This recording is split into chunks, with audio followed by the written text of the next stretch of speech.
ओम श्री वेद पुरुषाय नमः। मंच पर विराजमान समस्त महनीजन एवं सभा में उपस्थित मनीषी विद्वज्जन, विदुषियाँ, छात्र छात्राएं एवं अन्य सज्जन लोग, वेद विज्ञान केंद्र की ओर से आयोजित इस अंतर्राष्ट्रीय संगोष्ठी का क्रम चल रहा है। यह बड़े ही हर्ष का विषय है कि हम उसके वेद विज्ञान के विविध पक्षों पर चर्चा कर रहे हैं और उसका अनुप्रयोग भी कर रहे हैं, और यह अनुप्रयोग वैश्विक स्तर पर है। यह हम सबके लिए बहुत ही सौभाग्य का विषय है। वेद विज्ञान के क्रम में चर्चा करें तो ये तो बहुत ही विस्तार का एक क्रम है। उसे संक्षेप में मैं आपके सामने रखना चाहूँगा। मेरा यह सौभाग्य है कि वेद विभाग में मैं था और उस क्रम में 30-40 वर्षों से पूरे विश्व के जितने भी विकसित देश हैं वहाँ से स्कॉलर आते रहे हैं, और जो आधुनिक विषय हैं उन आधुनिक विषयों के एक एक विषय को लेकर वो आते हैं और ये जानना चाहते हैं कि वेदों में इन विषयों के क्या सिद्धांत हैं, वो आप हमें बताइए।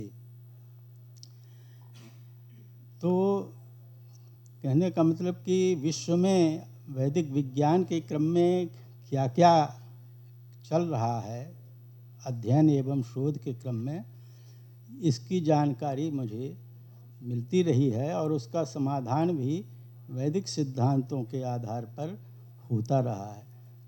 देखिए, वैदिक विज्ञान जो है वह वेद में यह बतलाया गया है, सबसे पहली चीज़ कि यह जो हमारी सत्ता, हमारा जीवन है, यह पाश्चात्य लोग ये मानते हैं बस हम उत्पन्न हुए और मृत्यु हो गई, शरीर छूट गया, बस उतने तक ही जीवन है।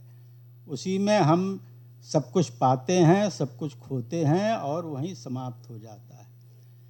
माने अत्यंत संकुचित दृष्टि जिसे कहा जाए। उसका कारण है पाश्चात्य जो है, ये अंग्रेज़ों के शासन काल के क्रम में हमें वेदों को केवल पूजा पाठ की सामग्री बता दिया गया और हम उसी में मान लिए कि हाँ बस वही जो कहा गया वही है।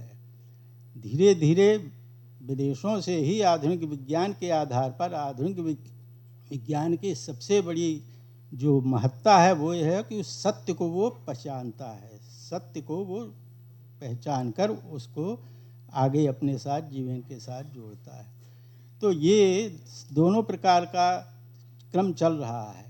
एक क्रम ये है कि बहुतायत रूप में कि वेदों में कुछ नहीं, पूजा पाठ की सामग्री। एक है वेद जो है, जो वहाँ के स्कॉलर उन्होंने ये समझा कि आधुनिक विज्ञान के क्रम में जो हम सत्य को खोज पाए हैं वेदों में, उससे भी अधिक बहुत कुछ है। तो देखिए, वो विदेशी विद्वान आते हैं पढ़ने वेद, तो वह पहले साल 2 साल वैदिक संस्कृत को पढ़ते हैं, मेहनत से पढ़ते हैं। और वैदिक संस्कृत जो है आप जानते हैं एक्सेंटेड लैंग्वेज है, स्वरात्मक। तो वह जो लौकिक संस्कृत है उससे हट के उसका एक स्वरूप है, वैज्ञानिक स्वरूप। भाषा ही वैज्ञानिक है। उसको मैं कहता हूँ कि स्वर किस प्रकार से अर्थ को निर्धारण करते हैं। शब्द एक ही है, अर्थ जो है बदल जाता है। कई बार कह चुका हूँ, फिर कह रहा हूँ।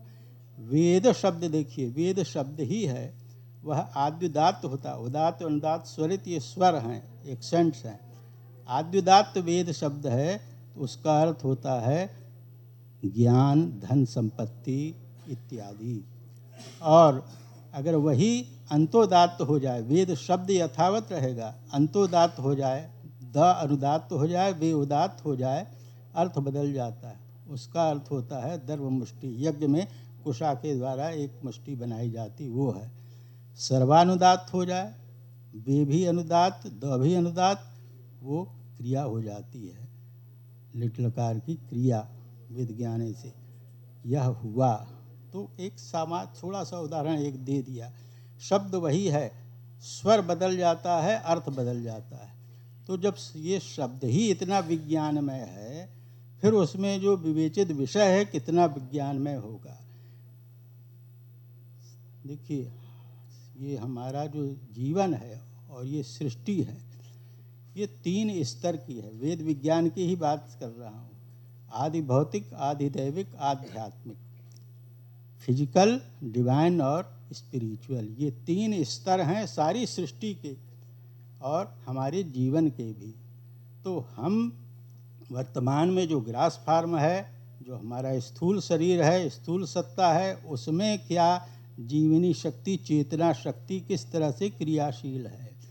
फिर हमारा शरीर जब छूट जाता है तब किस तरह से वो चेतना शक्ति हमारे साथ जुड़कर हमें आगे बढ़ाती है। और फिर वह चेतना शक्ति एक उस परम तत्व का ही अंश है। यह अंत में वह हमें बताती, वैदिक सिद्धांत बताता है। मैं केवल और अधिक विस्तार में न जाके 2-3 उदाहरण वैश्विक स्तर के बताना चाहूँगा कि जिनके माध्यम से, वेद विज्ञान के माध्यम से यह विश्व स्तर पर प्रमाणित और सिद्धांत रूप में स्वीकृत हुआ है। एक उदाहरण ये है, अभी चर्चा हुई कि अग्निहोत्र का। देखिए, अग्निहोत्र जो है वह एक यज्ञ का स्वरूप है। यज्ञ शब्द, देखिए मैंने बताया सब जो है पारिभाषिक हैं। यज्ञ शब्द भी परोक्ष वृत्ति में है। यज्ञ शब्द का अर्थ आता है यंजः। एक है यन जायतेति यंजः। यन माने विस्तार भाव को जो प्राप्त हो। ये 5 आकाश, वायु, तेज, जल, पृथ्वी किस तरह से समृद्धि के साथ विस्तार भाव को प्राप्त हो, यह वेदों में बताया गया है। यज्ञ माने खाली हम अग्नि में जो है आहुति दें वही यज्ञ नहीं है। पूरा जो सृष्टि जो है, 5 भौतिक सृष्टि है, आकाश, वायु, तेज, जल, पृथ्वी, ये किस तरह से प्रदूषण के बिना अपने स्वरूप के साथ आगे बढ़ते हैं सकारात्मक रूप में, यह यज्ञ कहलाता है। यन जायतेति यंजः, यंज एव परोक्षत्वेन यज्ञ इत्युच्यते। यज्ञ जो है परोक्ष रूप में है। इसी तरह बहुत से शब्द हैं जो परोक्ष रूप में हैं। हम आजकल उसको जो है, जो उसका अर्थ है वही सोचते हैं यही अर्थ सब जगह है और भ्रमित होते हैं। तो हमें अगर वेद को समझना है तो उसको विस्तृत रूप में विधिपूर्वक समझना। पहले भाषा को समझें, कठिन नहीं है। ऐसा नहीं है कि ये क्या हम कैसे समझ सकते हैं। जो आधुनिक विज्ञान के हैं छात्र, अध्यापक, उनके लिए बहुत ज़रूरी है वेद को समझना, क्योंकि वेद जो है वह आदि भौतिक स्तर से परे जाके किस तरह से सृष्टि और जीवन का स्वरूप बतला रहे हैं। इसी आदि भौतिक से परे जो आदि दैविक सत्ता है, उसका 1-2 उदाहरण आपको देके विराम लूँगा। इंग्लैंड की कथा है। एक लेडीज थी, साधारण परिवार की, उसको कैंसर हो गया और वह चिकित्सा कराने लगी। अस्पताल में डॉक्टर चिकित्सा कर रहे थे, वो बढ़ते ही चला गया, लाभ नहीं हुआ। 3rd स्टेज पर पहुंच गया उसका। तो डॉक्टरों ने कहा तुम्हारा जीवन 1-1.5 महीने भर है बस।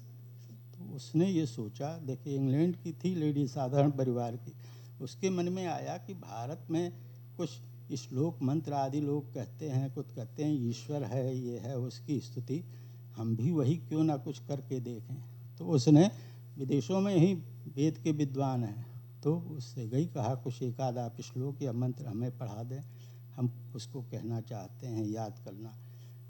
एक थे विद्वान, ने दे दिया, उसको पढ़ने लगी। देखिए, जिसको ये हो कि हमारा जीवन केवल 1-1.5 महीना है, कितने मनोयोग से वो करेगी।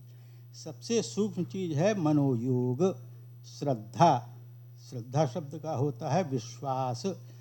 वेदों में श्रद्धा शब्द का अर्थ विश्वास दिया है। विश्वास के साथ कि ये हमें लाभ करेगा और 1.5 महीने का हमारा जीवन है, हो सकता है हम ठीक हो जाएं। पढ़ने लगी। कब 1.5 महीना बीता, 2 महीना, 3 महीना, 4 महीना, उसने कहा अरे हम तो जीवित हैं। और वह गई डॉक्टरों के यहाँ, उन्होंने कहा अरे तुम कैसे जीवित हो, किसकी दवा की? उसका कुछ नहीं, बस ऐसे ही वेदों का मंत्र का एक पाठ किया, उसी से जीवित हो। तो वह माने उसका जो 1.5 महीने का जीवन था, 4 महीने बाद भी वो जीवित थी। तब उसको ये जिज्ञासा हुई कि ऐसा क्या है, वेद मंत्र जो हैं वो स्वर हैं, तो स्वरों का क्या ऐसा महत्व है। वह काशी आई, भारत आई, काशी आई, वो पता करके उसने पढ़ना चाहा कि वेद के जो स्वर हैं, साउंड, एक तो स्वर उदात्त अनुदात्त स्वरित होते हैं, एक स्वर का अर्थ होता है साउंड, ध्वनि। तो ये ध्वनि क्या है कि जिसने हमारे जीवन को आगे बढ़ा दिया।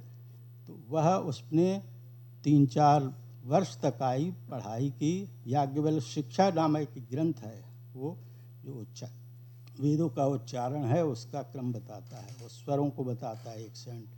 वो पढ़ के गई वहाँ, उसने उस पुस्तक को लिखा, वो hidden faces of ancient Indian song, ये पुस्तक लिखी उसने। और यह पूरे यूरोप और अमेरिका में इतनी ज़्यादा सेलेबल है कि लोग उसका लाभ ले रहे हैं। ये अनुप्रयोग जो है वैश्विक स्तर का। एक आपको घटना बताई, दूसरा घटना बता के विराम लूँगा। इंग्लैंड की ही बात है। एक घई महाराज जो हैं वह वहाँ भारतवंशी हैं, लेकिन वहीं बस गए हैं। उनके पिताजी की इच्छा थी कि भारतीय संस्कृति के अनुसार हमारा अंत्येष्टि संस्कार हो, माने जब हम मरें तो हमारा दाह संस्कार हो। तो इंग्लैंड में ये कहाँ संभव था। तो खैर उनके पिताजी की इच्छा तो पूरी नहीं हुई, लेकिन वो घई महाराज थे, उन्होंने ये संकल्प लिया कि हम इसके लिए प्रयास करेंगे। उन्होंने इंग्लैंड के हाई कोर्ट में अपील की कि इंग्लैंड में समस्त भारतवंशियों को अंत्येष्टि संस्कार का अधिकार दिया जाए, माने अग्नि में शरीर दाह संस्कार।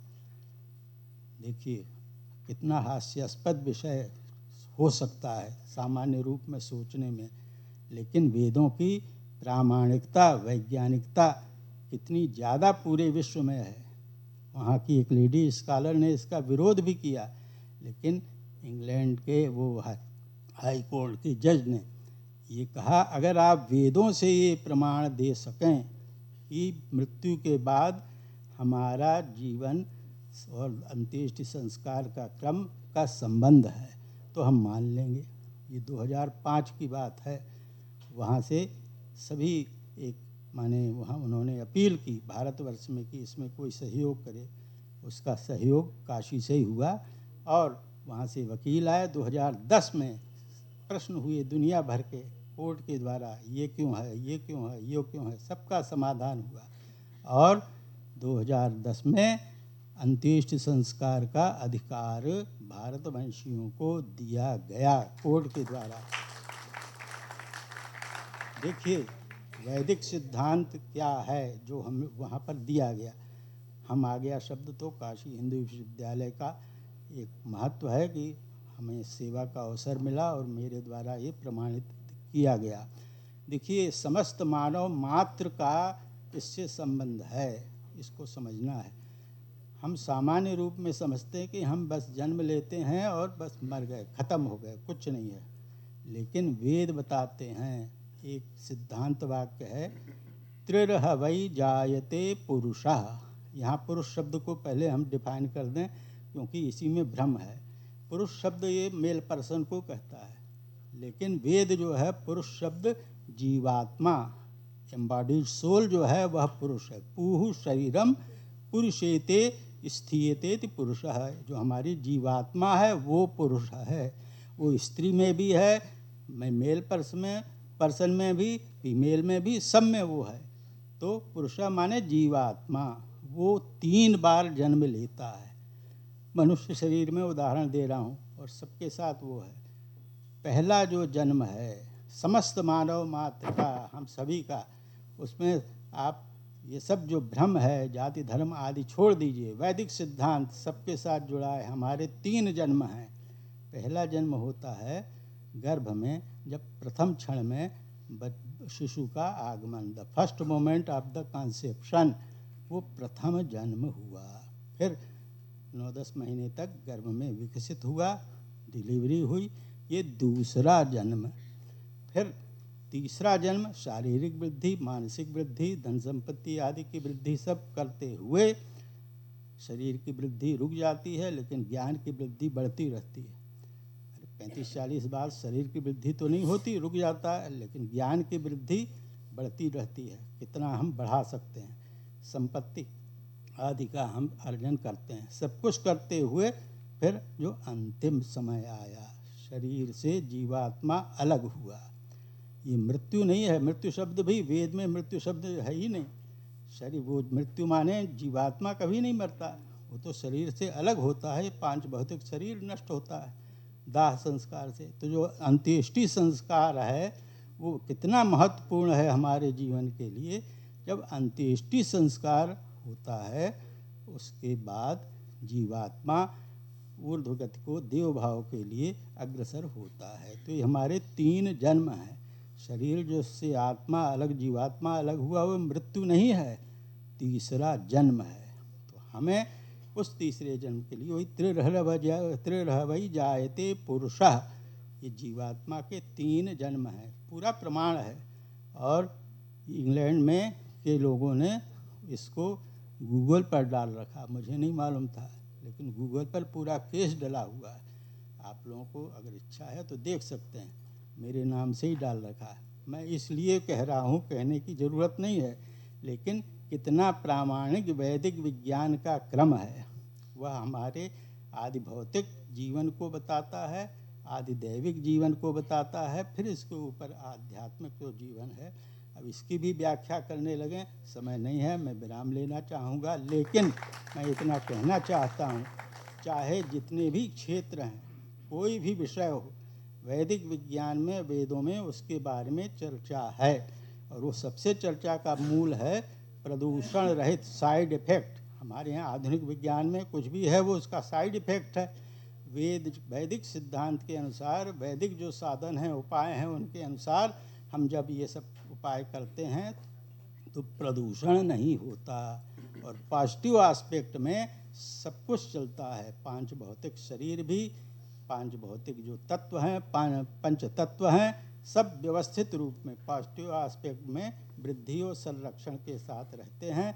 और अंतिम जो लक्ष्य है हम सभी का, पूर्णता, उस पूर्णता के हम साथ जुड़ते हैं। तो पॉजिटिव एस्पेक्ट में जीवन जीते हुए पूर्णता के साथ कैसे जुड़ा जाए, यही वैदिक सिद्धांत हमारे जीवन की पूर्णता को बतलाता है। संक्षेप में इन 1-2 बातों को कह के मैं विराम लेता हूँ। लेकिन ऐसी बहुत सी घटनाएं हैं, वैदेशिक स्तर, पूरे विश्व स्तर की हैं, चर्चा का समय नहीं है। फिर कभी अवसर होगा तो आप सब लोगों के सामने उसकी चर्चा करूँगा। धन्यवाद।